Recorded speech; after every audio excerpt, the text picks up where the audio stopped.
I'm John Evans. I'm the owner and CEO of Ecom Systems Incorporated, based in beautiful Sarasota, Florida. We are a proprietary software company. We create software as a service. We host all of our own applications here, and it is designed to help companies be more efficient, save money, and be able to leverage data and unify systems. It's really an all-inclusive program, but it eliminates a lot of time, a lot of dollars that are associated with traditional advertising. My major was business. I had a double major in management and marketing, and then I had a minor in graphic design. Yeah, I thought about law at one time, but I kind of had an entrepreneurial spirit, I would say. So I was always interested in business. I didn't know exactly what I was going to do or what career path it would take, but I thought that it was a good foundation for almost anything that I would choose. Could be applied to many different avenues. So it was something I was always interested in, so I pursued it, and it's worked out okay. And then I was promoted. This was within 5 years of graduation. I was promoted. I worked for a manufacturing company based in northern Indiana as an international company, about 1,000 employees, a couple hundred million in sales. Was promoted to a vice president of the company in charge of their advertising department. So as a 24-year-old, I had the dream job. I had the corner office, a staff, multi-million-dollar budget, traveling internationally, all that stuff, until one afternoon I was terminated from my job. So went from 100 miles an hour to zero immediately. So that was a big change, something that was not expected.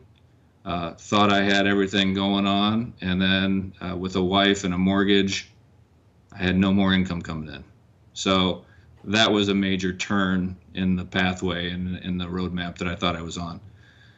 But I was able to find unemployment. I was not unemployment, other employment, and was be able to progress in my career. And then eventually bought a business with my brother in Florida, totally unrelated, in the food and commercial vending business.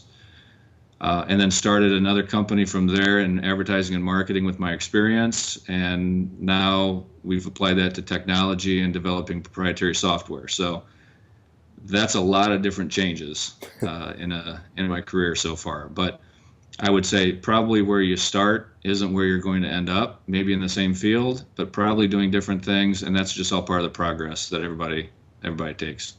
When you own your own business, everything's on the line.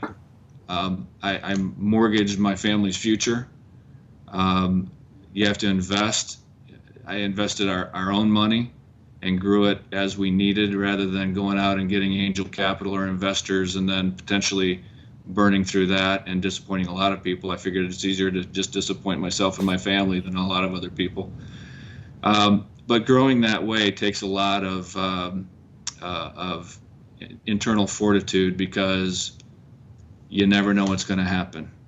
What I do today, they didn't have computer classes like we know today. When I was in school, it was Fortran. I took one computer class. So the fact that I am leading a technology company and I'm not a developer shows everybody that is going to be watching this video that you can do about whatever you want to do, given the determination, the perseverance, and the opportunities that God and other people can afford you. Because I am certainly not a product of everything that I've done on my own. There's just no way. And that's, I guess a recommendation is find something you enjoy doing, because there are plenty of people that I talk to a lot that are doing a job, they're earning a living, but they're not enjoying what they're doing. And that's kind of a grind. So if you can find something that you enjoy and make money doing it, that's the best of both worlds.